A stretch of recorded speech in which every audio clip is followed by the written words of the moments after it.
My wife crawled into bed crying at 3 a.m., said she'd been lost in the forest for 2 days. But her purse held a hotel receipt and a lace thong. What I did next ruined her life. I'm Ryan. 34. Small-town guy with a stable IT job, a paid-off house, and a wife I thought I knew. Thought being the keyword. We'd been married 6 years. Paige was my world. She was witty, gorgeous, unpredictable in the fun way. The kind of woman who made boring places feel like home just by laughing too loud. Then one Thursday morning, she didn't come home. She'd left for a girls' weekend with her friend Tessa. Supposed to be 2 nights at a lake house. Wine, bad movies, nature. Fine. We'd done the same thing every spring. But this time, she ghosted me. No texts. No calls. Nothing. At first, I wasn't worried. Figured she was off-grid. Then Friday came. I called. Straight to voicemail. Saturday? Same. Still no word. By Sunday morning, my stomach was in knots. I was calling hospitals. Police. Even drove out to Tessa's house, heart in my throat. Tessa answered the door looking confused, like she'd just woken up. What are you talking about? She asked. I haven't seen Paige since February. I stood there, completely frozen. I said. She told me she was going to the lake house with you. Tessa blinked. What lake house? My heart sank. Not dropped, sank. Like a stone in dark water. I drove back home gripping the wheels so hard my knuckles turned white. I didn't cry. I didn't scream. I just froze. At 9:42 p.m. that night, she walked through the door. She looked like hell. Mud on her jeans. A tear in her jacket. Her eyes red, nose raw. I stood in the hallway, just staring. She saw me, flinched, and said in this weak, broken voice, Ryan! Oh my God! I got lost. I'm so sorry. My car, my phone, everything just... I cut her off. Where were you? Her hands were shaking. I drove into the woods. I don't even know what happened. My phone died, and I got stuck in the mud. I couldn't get out. I walked for hours.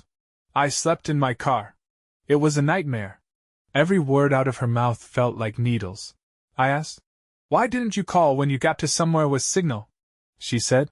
I panicked. I thought you'd be mad. I was embarrassed. Embarrassed? I wanted to scream. But something told me to stay calm. So I nodded. Slowly. I let her think I bought it. Then I hugged her, right there in the hallway. Held her like I was relieved. Like I still believed she was the woman I married. Inside, I was already searching for the cracks. She went straight to the shower. I heard her sobbing behind the running water. And maybe a month ago, I would have felt something. Pity maybe. Guilt. Now all I felt was cold. Her purse was sitting on the kitchen counter. Half open. Something was poking out. Not dramatic, just a folded piece of paper. A receipt. I pulled it out. A hotel folio. Dated Friday night. $912.46. Room service. A bottle of champagne. 2 entrees. A room with a king-size bed. It wasn't from the lake. It was from a luxury hotel in a completely different city. 3 hours away. I didn't feel a surge of anger. I didn't punch a wall or shout her name. I smiled. I smiled like a man who just solved a puzzle he never wanted to find the pieces for. And then I started planning. That night I let her sleep. She curled up next to me like nothing had happened. No mention of the hotel. No apology for vanishing. Just soft breathing, her back against my chest, like she hadn't detonated a bomb in the middle of our marriage. I didn't sleep. I stared at the ceiling until morning. And by sunrise I had a plan. The first thing I did was take pictures of the receipt, front and back. Then I went through her purse. No shame. No hesitation. She'd already crossed the line. Inside were 2 lipsticks I'd never seen before, a charger for a phone that wasn't hers. And then I found the kicker, a folded parking validation ticket with the name of the hotel printed on top. She hadn't even tried to hide it. She was sloppy. Probably thought I was too dumb or too in love to notice. I put everything back exactly the way I found it. By the time she woke up, I was already making breakfast. Calm. Focused. She walked in wearing one of my old hoodies, rubbing her eyes. "Hey," she said, voice soft. "I know I scared you. I'll explain everything. I just need coffee first, okay?" I smiled at her like she'd never lied to me. "Of course," I said. "Take your time." She spent the whole day pretending to ease back into normal life. She didn't give me her full story, just little bits. Said she'd gone for a solo trip to clear her head. Got lost. Got scared. Didn't want to call for help because she was ashamed. Said she stayed in her car and barely ate. But the night before, she'd ordered lobster risotto and 2 glasses of champagne at a 5-star suite. I asked her questions, acting confused but supportive. "Did you eat anything? Where'd you sleep? Why didn't you try to call Tessa?" Each time, she paused like she was rewriting the story in her head. She looked away a lot. Rubbed her neck. Kept saying she was tired, or that I was stressing her out. She was unraveling. And I was watching every thread come loose. By Tuesday, I had everything I needed. I called the hotel. Told them I lost a ring in the room and needed help identifying it. Gave them the room number from the receipt. The clerk didn't hesitate. "Oh, yes. That was Mr. and Mrs. Nolan's suite," he said cheerfully. "I can leave a message for them if you like." I froze. Mr. and Mrs. Nolan. She checked in as someone's wife. Someone else's wife. That night, I told her we should go out to dinner. Celebrate her being home safe. She looked surprised. Then relieved. "Yeah." She smiled. "That sounds perfect." We drove to her favorite place, a cozy little Italian spot by the lake. She laughed. Touched my arm. Leaned in close like she was falling for me all over again. But all I saw was a stranger with my wife's face. Halfway through dessert, I leaned back and said, "So, how's Nolan?" She blinked. Fork halfway to her mouth. "Who?" I stared her dead in the eye. "The guy you spent the weekend with. You know. Mr. Nolan. Your new husband?" She froze. No words. Just that look, like someone pulled the floor out from under her. I kept going. "Lobster risotto. Champagne. Room 716. $912.46, if I remember correctly." Her lips parted, but nothing came out. Then she whispered, "You went through my stuff?" I laughed. Cold. Sharp. Loud enough for the table next to us to look over. "You disappeared for 3 days and lied to my face, Paige. And your biggest concern is that I looked in your purse?" She looked like she might cry. I stood up. Dropped 100 on the table. Then I said the words I'd been holding on to for days. "Dinner's on me. Divorce is on you." And I walked out. She didn't come home that night. Good. I didn't want her there. I sat alone in our living room, lights off, drink in hand, watching the front door like it owed me something. Her jacket was still on the hook. Her toothbrush still next to mine. The little framed photo of us from our honeymoon still smiling back from the mantel like it meant a damn thing. That photo felt like a joke now. A prop from a play I didn't know I'd been cast in. At 2:14 a.m., she finally called. I let it ring. She called again. And again. 7 times total. On the 8th I answered. I didn't say anything. Just breathed. She said, "Ryan, please. I didn't know how to tell you. I didn't plan for this to happen. I swear, it's not what you think." I asked, "How long have you been seeing him?" Silence. Then, 5 months. I squeezed the glass in my hand so tight I thought it might shatter. 5 months. 5 months. That meant Christmas. New Year's. Our anniversary. All lies. I didn't speak. She rushed to fill the silence. "It was just emotional at first. He's someone from work. We connected and it just escalated. I never meant for it to go that far. I love you, Ryan." "I do," I said. "You checked in under his name." She went quiet again. I added, "That's not emotional. That's a second life." She started crying. I could hear it through the line, wet, breathless sobs. I hung up. I wasn't interested in tears. I wanted truth. The next morning, I called a lawyer. She asked if there was infidelity. I sent her the photos. The receipt. The hotel info, she said. We'll make this hurt. Good. That was the plan. But revenge needs time. And patience. And precision. I didn't want her to just feel pain. I wanted her to feel replaced. Erased. Forgotten. So I started scrubbing her from my life, fast and quiet. I packed her things into boxes before she came back. Changed the locks. Took her name off every shared account. Every subscription. Cancelled the anniversary trip I'd secretly booked for July and refunded the deposit to my new personal account. And then I did something petty. So stupid, so specific, it made me grin for the first time in days. I deleted every Spotify playlist we'd ever made together. The rainy days, 1. The cooking together, 1. The road trip set. Gone. You don't get a soundtrack for betrayal. She came back 2 days later. Didn't even knock, just tried the handle, found it locked, and stood there on the porch like a ghost. I opened the door halfway. Her face looked wrecked. Makeup smeared. Hair tangled. Same hoodie from the night I confronted her. She said, "You're really doing this?" I replied. "You already did." She tried to push past me. I stepped in front. She said, "You don't understand what Nolan meant to me." I laughed in her face. That stopped her cold. "You think I give a damn what he meant to you? You lied to me. Rewrote our whole marriage behind my back. Every kiss. Every touch. Every moment, fake." Her eyes filled. "It wasn't fake." I stared at her. "Then what was real, Paige?" She opened her mouth. Nothing came out. I handed her a sealed envelope.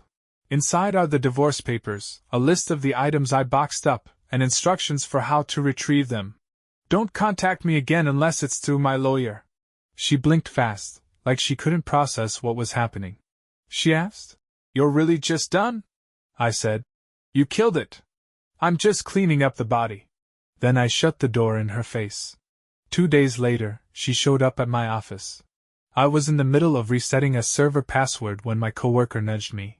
Dude? There's a woman crying in the lobby asking for you." I already knew who it was. I walked out, keeping my face stone cold. She stood there, arms folded, hair pulled back, trying to look composed but failing miserably. "I need to talk to you," she said. I motioned her toward the parking lot. We stood between rows of cars in the midday sun. She said, "He ended it with me." I didn't blink. "Not my problem." Tears welled up again. "He said I was too messy. That he didn't sign up for drama. He blocked me." I smiled. Karma's fast when it wants to be. Then she said something I'll never forget. "I thought you'd fight for me." I stepped closer. Quiet voice. "I was fighting for us every day you were sneaking off to luxury hotels with another man. You killed that version of me, Paige. The guy who begged. The guy who forgave. He's gone." She started crying, full on this time. I got in my car and drove off. Didn't even look back. 2 weeks passed. 2 beautiful, silent weeks. No more lies. No more fake apologies. No more waking up wondering who the hell I was sleeping next to. The papers had been served. The locks were changed. She was gone. But just when I started to breathe again, the phone rang. Blocked number. I let it go to voicemail. 30 seconds later, a new message popped up. "Hey Ryan, this is Nolan. I think we should talk." I played it twice just to make sure I heard it right. He called me. His voice was smooth. Confident. Like a guy who thought he was doing me a favor. "I didn't know Paige was still married," he said. "She told me you were separated. Said it was basically over." That's what he led with. Not sorry. Not embarrassed. Just straight damage control. I didn't call him back. Instead, I dug. Turns out Nolan wasn't just some guy from work. He was her direct report. A junior consultant she'd been mentoring for a year and a half. She wasn't just cheating, she was risking her entire career for it. So I made a call of my own. Not to him. To HR. I didn't lie. Didn't embellish. Just laid it all out. The weekend trip. The hotel receipt. The power imbalance. The months of deception. The fact that I had emails from her work account on our shared iCloud that clearly violated company policy. The HR rep said, We'll be launching an investigation immediately. I thanked her and hung up. Then I sat back and waited. 3 days later, Paige called me. This time I answered. She didn't even say hello. You called my office, she hissed. What the hell is wrong with you? I said. I told the truth. That's all. Something you clearly forgot how to do. You're trying to destroy me. No, Paige. I'm making sure you don't get to walk away clean while I'm left picking up pieces you shattered. She went quiet. Then, I lost my job. They suspended me pending review. Nolan blocked me again. I've got nothing right now. My jaw clenched. She was expecting sympathy. I had nothing too, I said. When I found that receipt. When you came home covered in mud and lies and told me you were lost in the woods. You made me feel insane for doubting you. That's what chewed me up the most. Not the cheating, the gaslighting. She started crying. I didn't flinch. I want to fix it, she whispered. You can't, I said. That version of us is dead. All you can do now is feel it. And then I hung up. A week later, her sister reached out. I hadn't spoken to Kara since the wedding. She messaged me on Facebook, saying she was so sorry for what I was going through, and asked if I wanted to talk. I said sure. We met for coffee. She looked nervous, like she wasn't sure what she was allowed to say. Then she asked, Brian, did Paige ever tell you about Chicago? I blinked. What about it? She looked down at her cup. She didn't just cheat once. She's done this before. Years ago. There was a guy from a conference. I thought it was just a fling. I thought she told you and worked it out. My stomach dropped. She'd done this before. I was never her first betrayal. Just her last. That night, I poured myself a drink, sat on the back porch, and stared out into the dark. And I felt calm. Not happy. Not healed. But clear. This woman I thought I knew. She was a story I wrote in my head. A character I gave too much credit. The real Paige wasn't lost. She was hiding behind my blind trust. And now? It was a Thursday. Rain tapping on the windows. My house clean, quiet, mine again. I was halfway through a sandwich when I heard the knock. I knew it was her. I don't know how, call it instinct. Or just that cold shiver you get when a storm's about to hit. I opened the door. There she stood. Drenched. Holding a suitcase. Mascara streaked down her cheeks. I don't have anywhere else to go, she said. I looked down at the suitcase. Then back at her face. You have a hotel preference, I said flatly. Seems like you know how to book one. She flinched like I'd slapped her. Then she did what she always did, turned on the tears. I'm sorry, Ryan. I'm so sorry. I lost everything. My job. Nolan. My apartment. I don't have any family left who'll help me. Kara won't even call me back. I made the biggest mistake of my life. I let her stand there. Let the rain soak her shoulders and drip into her sleeves. Let the silence sit heavy between us. Then I stepped aside. Not to let her in, but to walk past her. Come with me, I said. I want to show you something. She hesitated, then followed. We got in my car. Drove 10 minutes in silence. She kept wiping her eyes, stealing glances at me like I might suddenly soften. But I was ice. I pulled into a parking lot behind a beige 2-story building. She looked confused. Where are we? I got out and opened her door. You'll be staying here. She looked up at the sign, Silver Pine Women's Transitional Housing. I'd prepaid for 2 weeks. Gave them her name. Even arranged for a counselor to meet her at check-in. She stared at the building like it was a prison. I'm not staying in a halfway house, she snapped. I shrugged. It's better than a park bench. You said you had nowhere else to go. She turned to me, furious now. You can't just dump me here like trash. I leaned close. Voice low. You cheated. Lied. Tried to come crawling back after everything fell apart like I was your backup plan. You don't get to control the narrative anymore. You are the consequence. Her jaw clenched. I stepped back, got in my car, and drove off. Didn't look in the mirror once. She called that night. Left 6 voicemails. Each one worse than the last. The first one was all tears and apologies. The second, denial. The third, bargaining. Let's try therapy. The fourth, anger. You're just as cruel as I was. The fifth, blame. You weren't emotionally available. What did you expect? And the sixth? Silence. Just her breathing. Then a quiet, please. I didn't respond. The next day, I got a text from Kara. She's spiraling. She's telling people you manipulated her, that you're heartless. I replied with one line. Truth sounds like cruelty to liars. A week later, I got an email from HR at her old job. They'd concluded the investigation. She'd been terminated for ethics violations, unprofessional conduct, and failure to disclose a relationship with a subordinate. She wasn't just jobless now. She was blacklisted. Corporate's a small world. Once your name's attached to scandal, doors close fast. And the best part? I didn't have to lift another finger. She burned her own career down. All I did was hand her the match. A month passed. Then one morning, I got a letter in the mail. No return address. Just my name. Inside was a single sheet of paper. No apology. No signature. Just a line scrawled in shaky handwriting. You'll never find someone who loved you like I did. I read it once. Folded it back up. Tossed it in the trash. Because here's the truth. I don't want someone who loved like her. I want someone who doesn't lie, cheat, or leave me in the dark. I want peace. And I have it now.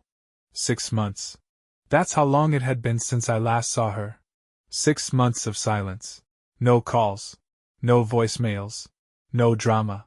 She'd finally faded into the rearview, and I was back to living like a man with no landmines under his feet. Sleeping through the night. Laughing at work again. Even started seeing someone, nothing serious yet, but real. Honest. Then I got an idea. One last nail in the coffin. One final twist of the knife. Not out of hate. Out of closure. I needed her to know just how replaceable she really was. So I printed a wedding invite. Cream cardstock. Gold foil. Real elegant. Mr. and Mrs. Thompson.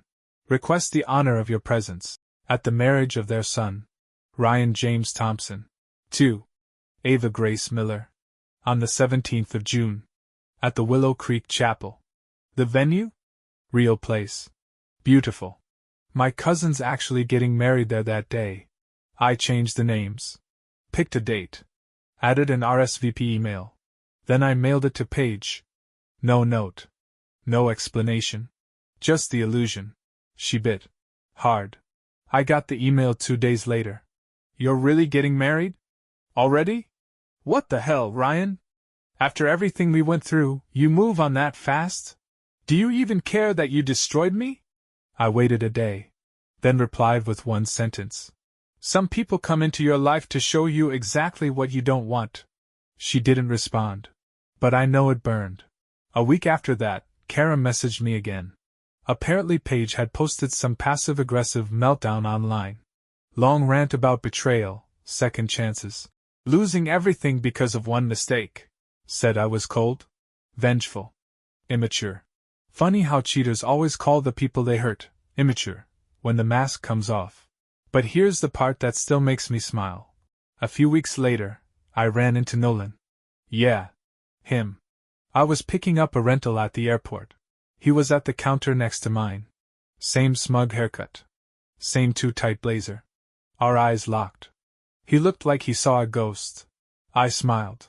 Still mentoring married women? I asked. He tried to laugh it off. Man, I didn't know. I cut him off. Yeah.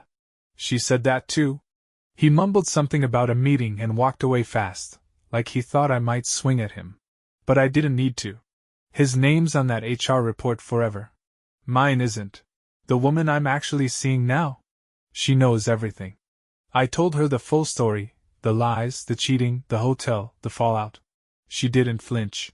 Just looked me dead in the eye and said, her loss. And I believed her. For the first time in a long time, I didn't feel suspicious when someone said they cared. So yeah? Maybe I'm petty. Maybe I played the long game a little too hard. But every time I remember Paige showing up in the rain, suitcase in hand, thinking I'd take her back? Every time I picture her opening that fake wedding invite, heart in her throat, I sleep like a dead. A year to the day. One full orbit around the sun since I kicked her off my porch and dropped the match on the life we used to share. I hadn't said her name out loud in months.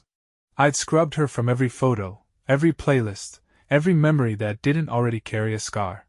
I was someone else now. But the universe doesn't care about healing.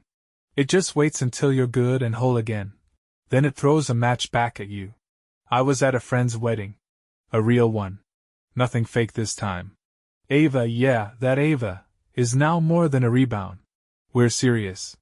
And she's the reason I can finally breathe again without checking for hidden cameras. We were out on the dance floor, half buzzed, half laughing, when I saw her. Paige. In the corner by the bar. Sitting alone in a dusty blue dress that didn't quite fit, nursing a glass of something cheap and staring straight at me. At least I thought she was. But then she squinted, tilted her head, and looked away. She didn't recognize me. Not even a flicker. I felt it right then, not pride, not pity. Just distance. The kind that time builds brick by brick until the person who once knew your every habit now can't even pick your face out of a crowd. It hit me like a whisper. She doesn't know who I am anymore. And the truth? Neither do I. Later, I asked around. Turns out she wasn't invited. She'd come as a +1 to some random guest who bailed at the last minute. The bride let her stay out of pity. She didn't know whose past she just let in the door. Funny how that works. I didn't approach her. Didn't wave. Didn't gloat. I just danced with Ava under the string lights while Paige sat alone at a table that didn't belong to her, watching a version of me she couldn't reach anymore. There's no better revenge than being completely unbothered. After the wedding, Ava and I walked through the parking lot, arm in arm, shoes in hand. She asked, "Did you notice that woman at the bar? She kept staring at you." I said, "No. Didn't recognize her." And I meant it.